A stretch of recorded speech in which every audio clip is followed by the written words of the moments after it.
A year seldom vanishes in a single catastrophe. It disappears quietly in worthy tasks never given an hour, sincere promises never given a measure, and necessary actions never placed in an accountable hand. The days may be crowded, the mind may be occupied, yet when the season closes and the record is examined, activity is abundant while advance is difficult to prove. This is where regret becomes dangerous, because the undisciplined mind turns a defect of structure into an accusation against character. It says, I did not want it enough, I lacked strength, I failed. But desire may have been present every day. You may have cared deeply, worked earnestly, and sacrificed repeatedly. The deeper diagnosis is this: you were emotionally devoted to the goal while remaining operationally uncommitted to it. Time is rarely stolen in one blow. It is surrendered through decisions that were never made definite. Consider two planners facing the same meaningful ambition. The interested dreamer gathers intentions, new tasks are added, fresh possibilities are welcomed, and every demand appears worthy in isolation. Nothing is false, yet nothing governs. The self-commanding planner behaves differently. One intention is granted authority. It is converted into evidence, weekly obligations, appointed hours, named ownership, and rules for correction. One person hopes the goal will survive the calendar. The other requires the calendar to serve the goal. This is not a distinction between the worthy and the unworthy. It is a distinction between desire without government and desire organized for command. And because the defect is structural, it can be repaired. The repair requires 7 connected acts. Define the governing aim, identify visible proof of progress, translate that proof into weekly measures, assign those measures to scheduled action, name the responsible hand, establish rules for review and correction, and install a decision filter that refuses distractions, however attractive. Remove anyone, and drift finds an opening. Unite them, and sincere ambition begins to acquire form.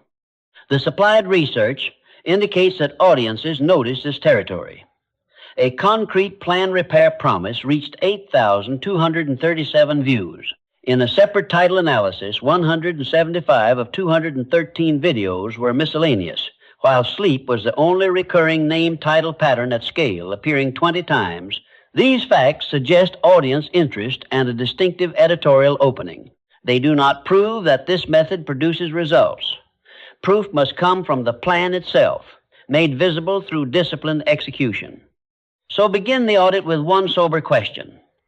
What single aim deserves authority over your competing projects in the coming year? State it now in one sentence. If several answers compete, you do not yet have command. You have negotiation. Choose the aim whose neglect would make lesser victories feel hollow. The lost year cannot be reclaimed, but its lesson can be converted into order. And order begins when desire is given one definite destination. You have named the aim that deserves authority. Now make it definite enough to govern. A plan cannot command action while desire has several addresses. Measures become confused. Schedules become contested. And every urgent request can pretend to be essential. The first act of repair is, therefore, not to add another goal. It is to establish a hierarchy. Place your present commitments before you. Separate them without sentiment. Some are outcomes you deeply intend to create. Some are supporting projects, temporary bodies of work that exist only to advance an outcome. Some are maintenance duties that keep health, home, work, and relationships functioning. Others are attractive possibilities, worthy perhaps, but not worthy now. Confusion begins when all 4 are called goals and granted equal authority. Your governing aim is not every good thing you hope to accomplish. It is the consequential result that will judge the value of your lesser projects during the chosen horizon. This does not require you to abandon duty, neglect those who depend upon you, or erase every secondary interest. It requires you to stop treating everything as sovereign. Duties may continue, supporting projects may multiply, but only one aim determines which projects deserve your best thought, strongest effort, and protected time. Write that aim from 4 parts. Name the outcome sought. Name the person or group who will be served by it. Name the horizon within which it is to be achieved. Then name why this result matters deeply enough to justify the discipline it will demand. Outcome, beneficiary, horizon, meaning. These four elements turn enthusiasm into direction. Do not write, "I want to grow," "I will become successful," or "I intend to make a greater contribution." Such language may stir emotion, but it cannot settle a decision. Apply the stranger test. Could a person unfamiliar with your hopes examine the result at the chosen horizon and recognize completion without asking you what you meant? If not, remove the fog. Replace noble-sounding abstraction with recognizable consequence. The fear will now appear. To choose one aim seems to close doors. The mind protests that another path may be valuable, another opportunity may be rare, another ambition may also deserve a place. But priority does not destroy possibility. It assigns possibility its season. Refusing to choose does not preserve your options. It forces them all to compete for the same hours, attention, and courage. What appears to be openness becomes internal conflict. Create the hierarchy in writing. At the top, place one governing aim. Beneath it, list only the limited projects that directly support that aim. Beside them, record the maintenance duties that keep life sound but do not define the destination. Then create a not now list. Put every worthy but competing ambition there, not as a funeral for desire, but as an act of disciplined timing. Read the hierarchy aloud. Say, "This is the result I am governing toward. These projects serve it. These duties sustain me. These ambitions must wait." Relief follows decision because energy no longer has to negotiate with every possibility. Yet a definite sentence has one limitation. Inspiring language alone cannot reveal advance. The destination is written. Now ask the question that protects it from self-deception. What visible fact would prove that this aim is becoming real? The proof must be a condition that can be observed, recorded, and compared. If the aim were fulfilled, what would exist that does not exist now? What would have increased, decreased, been delivered, completed, secured, or changed? Until that condition is named, hope will interpret every effort as encouraging. What remains invisible cannot be deliberately governed. Do not confuse the desired outcome with the activity intended to produce it. Meetings held, pages opened, messages sent, and hours spent may all be necessary. They may demonstrate effort. They may even demonstrate discipline, but they do not automatically demonstrate that the result has changed. Activity answers, "What did I do?" Evidence answers, "What became different because I did it?" Choose one primary result measure, the clearest visible representation of completion. Give it authority over the lesser signs. If sound judgment requires context, add no more than a few supporting indicators. Their purpose is interpretation, not escape. Too many measures permit the mind to search for whichever number offers comfort. The disciplined planner does not construct a gallery of flattering facts. The disciplined planner selects the evidence that can tell the truth. Now place 3 marks beside the governing aim: the starting point, the desired state, and the chosen date. Here is where we stand. Here is where we intend to stand. Here is when the distance must be crossed.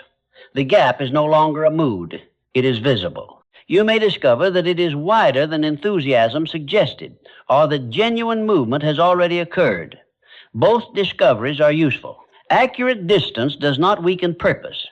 It gives purpose something real to command. Imagine one person completing a crowded list each week.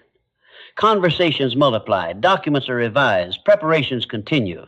The days feel productive, yet the primary measure remains still. Another person completes fewer tasks, but selects them by their power to affect the result. The list is shorter, the evidence moves. One has accumulated motion, the other has produced advance. Busyness can counterfeit progress only where no standard has been installed to expose it. Build a compact scoreboard. At the top, write the primary measure.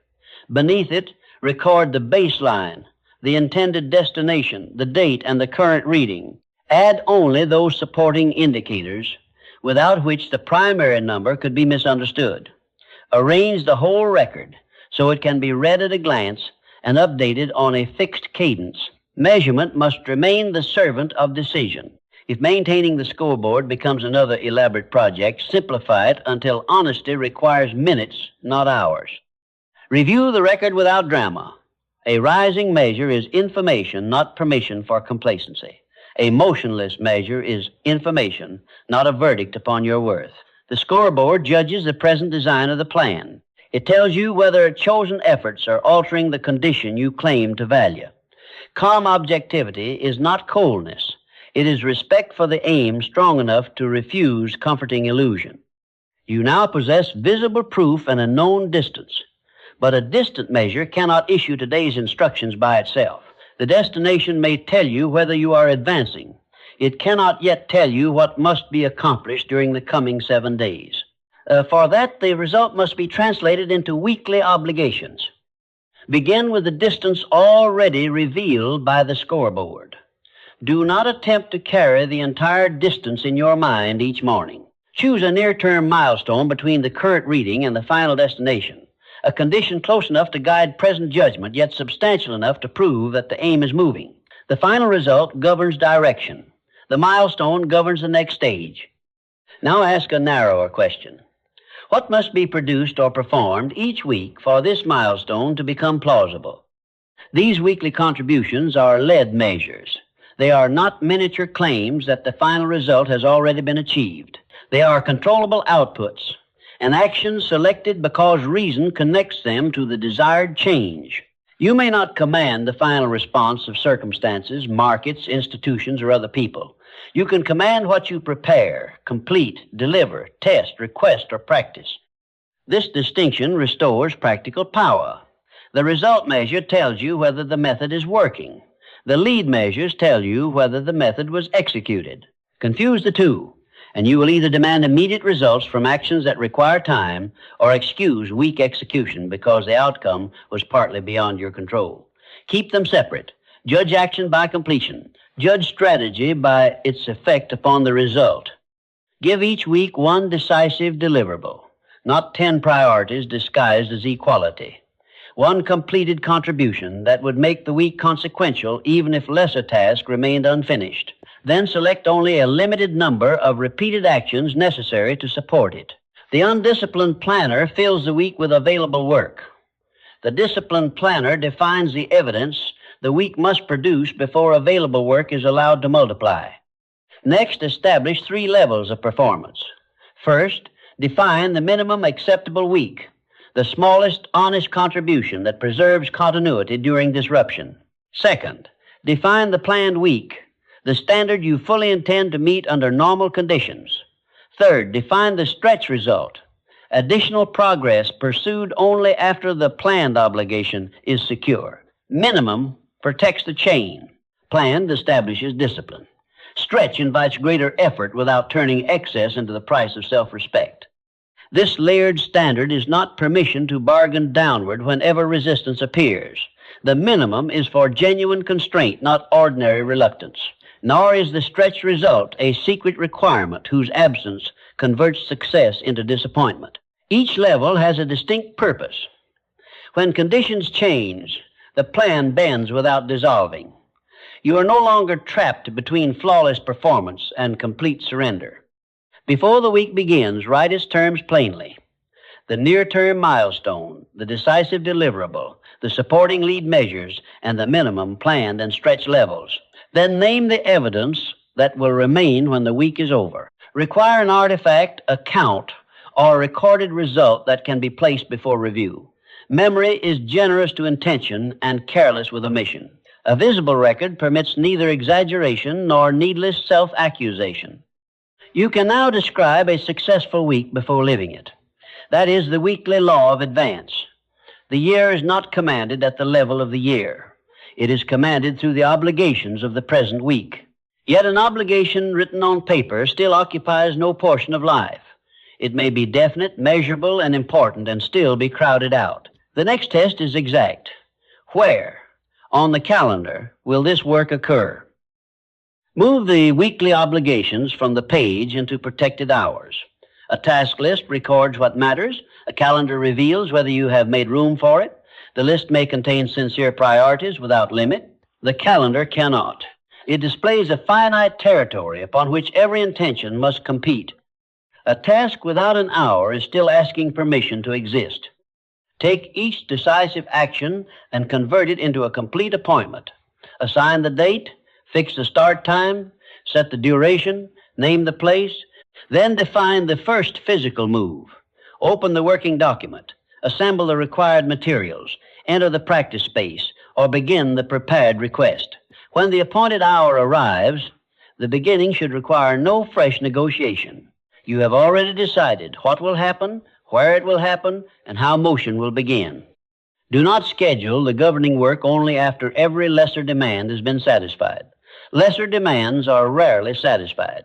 They reproduce through messages, administration, requests, and unfinished details. Place the highest consequence work first among the hours you can genuinely command. Then arrange maintenance, communication, and reactive duties around what remains. The undisciplined calendar gives prime capacity to whatever arrives first. The disciplined calendar gives prime capacity to what matters most. But protected time must be credible. An impossible schedule is not evidence of devotion. It is a concealed promise to fail. Perform a capacity audit. Mark existing obligations. Include travel and transition time. Preserve necessary rest. Add a modest buffer for disruption. Then compare the hours remaining with the appointments required by your planned week. If they do not fit, tell the truth before the week begins. Remove a lesser commitment. Shorten an appointment whose scope can honestly be reduced. Delegate what does not require your hand. Or lower the week from its planned level to the minimum level when genuine constraint demands it. Do not place 15 hours of intention inside 5 hours of capacity and call the collision a character defect. Realistic order is not weakness. It is discipline freed from fiction. Now establish a recovery rule. A broken appointment must produce an explicit decision, never a silent rollover. If the hour is lost, choose one of 3 responses. Reschedule the action deliberately within a stated boundary, reduce its scope while preserving its essential contribution, or cancel it and record the consequence. Do not permit missed work to drift invisibly into tomorrow, where it competes with tomorrow's commitments and corrupts the entire week. Write the boundary in advance. If this appointment is broken, I will decide its fate before the day closes, and any recovery will occur within the next 2 available days. The precise boundary may differ, but the law must remain. Omission triggers decision. Your calendar now bears witness. It shows not merely what you admire, but what you have allowed to claim your life. The week is no longer an aspirational inventory. It is a credible arrangement of action, capacity, and recovery. Yet, when the protected hour arrives, one question remains. Who exactly must answer if the work is not done? The answer cannot be everyone. When responsibility is spread across several people without distinction, it does not multiply, it evaporates. Each person may care, each may contribute, yet each may quietly assume that another will carry the decisive burden. The hour arrives, the result remains unfinished, and no one has violated an obligation that was ever made singular. Reserved time is not enough. A measurable promise is not enough. A scheduled action becomes executable when one named owner must bring a defined result to a defined review. Return to the weekly plan. Beside every action and every dependency, write one name. If the plan is yours alone, do not leave ownership implied merely because no one else is present. Write your own name, or write the word I. Personal intention becomes ownership only when you accept it without disguise. I will produce this result. I will bring the evidence. I will answer for the difference between the promise and the record.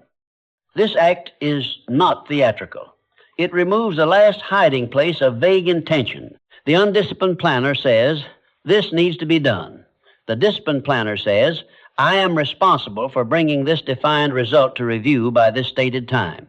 One describes a need. The other accepts a charge. In collaborative work, distinguish ownership from participation. Helpers contribute labor. Advisors contribute judgment. Approvers grant permission. but the accountable owner remains responsible for carrying the result through those contributions and presenting its condition when review arrives. Assistance does not divide ownership into fragments. Advice does not transfer the burden. Approval does not relieve the owner of follow-through. Many people may touch the work. One person must answer for its next result. Now examine every dependency. Wherever progress requires something from another person, replace expectation with a complete request. State the needed result, name the person responsible for providing it, give the due time, and establish the follow-up point. I am waiting to hear back is not dependency management. This person has been asked to provide this result by this time, and I will follow up here is definite enough to govern. Then prepare for blockage before blockage appears. Write an escalation or substitution rule. If the request is unanswered at the follow-up point, decide who will be contacted, what alternative source will be used, what scope can be changed, or what independent action can continue. This is not distrust. It is protection against indefinite suspension. No meaningful aim should remain motionless because one unanswered request was permitted to become a permanent excuse. Complete the ownership record now. Commitment, owner, due time, evidence, dependency, follow-up, and block path response. Responsibility becomes power only after it is made singular and visible. You are not creating a system of blame. You are creating a system in which the next move cannot disappear between people. Now every important promise has someone who can answer for it. But ownership becomes real only when the owner, the promise, and the measure meet at a fixed moment. What happens then if the evidence is absent or if faithful execution has produced no advance? The answer is not punishment. It is correction. A missed promise becomes useful only when it is brought into the light, traced to its cause, and given a definite consequence. Without review, failure becomes memory, memory becomes interpretation, and interpretation soon becomes excuse. A fixed plan becomes brittle. An unreviewed plan becomes fiction. The living plan learns. Choose one day, 1 hour, one place, and one duration for the weekly review. Place it on the calendar as a protected appointment. Give it an owner. If you govern the plan alone, accept that office plainly. If others are involved, name the person responsible for assembling the record and guiding the decisions. The review itself is consequential work. It must not depend upon mood, spare time, or the vague intention to check in later. Begin with facts. Update the primary result measure. Record the weekly evidence. Compare each planned action with what was completed. Mark every protected appointment that was kept, shortened, moved, or broken. Then state the variance without embroidery. This was promised, this occurred, this evidence exists, this distance remains. Do not begin with explanations. Facts first, interpretation second, decision third. Now diagnose the proper layer. Was the governing aim unclear? Was the measure too weak to reveal progress? Was the weekly load greater than credible capacity? Did an obligation lack a real calendar block? Was ownership uncertain? Did an attractive demand enter without examination and consume the appointed hour? The wrong diagnosis produces the wrong remedy. If the load was impossible, another speech about discipline will not repair it. If the measure was misleading, greater effort may only accelerate confusion. If ownership was obscure, adding more participants may deepen the ambiguity. Judge the structure before you judge yourself. This is disciplined curiosity, not indulgence. Shame asks, what is wrong with me? Correction asks, which part of the design failed and what must now change? One question weakens command, the other restores it. Give every incomplete or ineffective commitment an explicit disposition. Write 1 of 5 decisions beside it. Continue, change, reschedule, delegate, or stop. Continue it only when the method remains sound and the next appointment is credible. Change it when execution occurred, but the evidence did not move. Reschedule it into an actual available hour, not an imaginary future. Delegate it only with a named owner and complete request.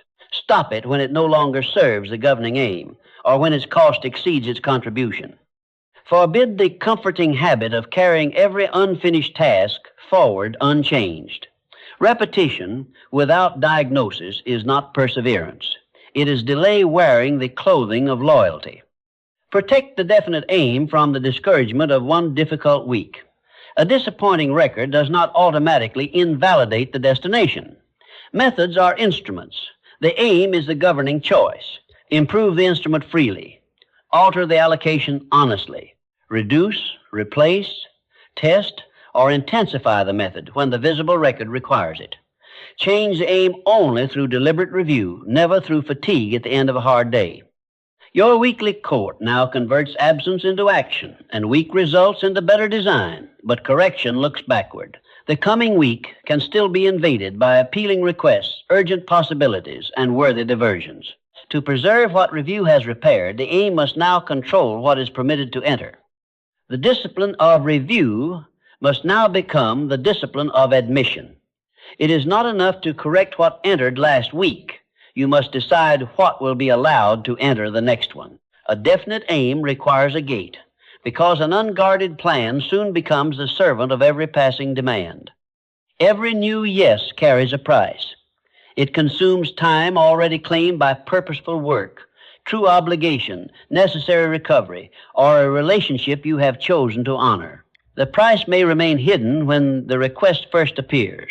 It may sound small, urgent, generous, or unusually promising, but the calendar knows no free commitments. Whatever enters must occupy an hour, divide attention, or postpone something already accepted. Abandon guilt-driven availability. You are not required to admit every worthy demand merely because it is worthy. Calm selectivity is not selfishness. It is the honest government of limited capacity. Run every meaningful request through 4 questions, always in the same order. First, does this directly serve the governing aim or fulfill a true duty? If it does neither, importance alone cannot grant it entry. Second, which measure could this influence require a clear connection to the primary result or to a necessary supporting condition? Third, what scheduled commitment will this displace? Name the actual appointment, obligation, recovery, period, or relationship cost. Fourth, who will own the result? A commitment without one accountable owner is not accepted work. It is approaching confusion. These questions expose what enthusiasm conceals. A possibility may sound aligned with the aim, yet have no plausible effect upon the chosen evidence. A request may satisfy a duty, yet exceed present capacity. An opportunity may be excellent and still arrive in the wrong season. The gate does not ask only, is this good? It asks, is this good enough to replace what has already been chosen? After examination, permit only 4 outcomes. Accept and schedule it in a credible hour. Delegate it with named ownership, a complete request, and a follow-up point. Defer it to a written list with a specific date for reconsideration, or decline it cleanly, without manufacturing a false excuse or leaving the matter half open. When the calendar is full, require an explicit displacement decision. No new work may enter by pretending time is unlimited. Write the exchange plainly. If I accept this, I will remove, shorten, or move that. Then judge the exchange by contribution, cost, and duty. If you are unwilling to name what will be displaced, you have not accepted the true price of the new commitment. Apply this law to your own inventions as firmly as you apply it to outside requests. Some of the most dangerous distractions arrive without a messenger. They appear as fresh projects, elaborate improvements, additional research, or productive-looking work that does not influence the chosen measure. Self-generated activity can violate the plan while wearing the appearance of initiative. Guarding the aim does not make life narrow. It makes choice honest. You can now answer without guilt. This enters, this belongs to another owner, this will be reconsidered on a stated date, and this must be refused. The aim retains authority because every new choice must disclose its contribution, its cost, its displacement, and its owner. The 7 repairs are now complete in principle. One task remains. Gather them into a single written practice, Place that practice on the calendar and prove through use that the plan will govern more than one inspired moment. The 7 repairs are not separate techniques. They are one system of command. One definite aim establishes direction. One result measure reveals the truth. Weekly measures translate distance into traction. Calendar appointments reserve the hours required for action. Named ownership fixes responsibility. Review converts variance into correction. The decision gate protects the entire design from demands that would quietly undo it. Remove one part, and uncertainty returns through the opening. Unite them, and desire becomes governable. Now seal the system in writing. Take one page and place the governing aim at the top in a single sentence. Beneath it, record the baseline, the intended destination, and the present reading of the primary measure. Add the current weekly milestone, the decisive deliverable, and the limited lead measures you have chosen to complete. Then list the actions that will produce that evidence, the calendar appointments in which they will occur, and the one owner answerable for each result. Complete the page with your correction rules. State when the weekly review will occur. Write what will happen when an appointment is broken, when a commitment is incomplete, and when faithful execution fails to move the evidence. Finally, place the 4 decision questions where they cannot be ignored. Does this serve the aim or a true duty? Which measure can it influence? What existing commitment will it displace? Who will own the result? This page is your weekly covenant. It does not promise perfect conditions. It records how you will act when conditions are imperfect. It does not demand unlimited strength. It demands truthful capacity, definite choice, and visible correction. Before the next available work period ends, give the covenant physical consequence. Cancel one commitment that conflicts with the governing aim, or schedule the first decisive block with its date, hour, duration, place, and opening move, or send the clearest outstanding ownership request, naming the required result, due time, and follow-up point. Choose one. Perform it. A plan takes authority when it alters what happens next. Then establish the sustaining rhythm. At the beginning of each day, read the aim, observe today's appointed action, and identify its first move. Do not reopen the entire strategy each morning. Daily orientation exists to begin what has already been chosen. Once each week, return to the full page at the fixed review hour. Update the evidence, compare promise with performance, diagnose the fail layer, continue, change, reschedule, delegate, or stop. Test every proposed addition before granting it time. Then write and schedule the next measured week.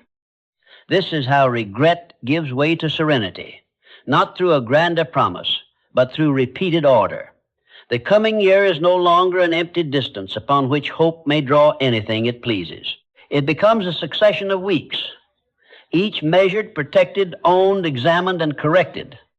Write the page. Take the first action. Appoint the review. From that moment, time is no longer asked to honor an unwritten wish. It is directed by a covenant you can see, execute, and renew.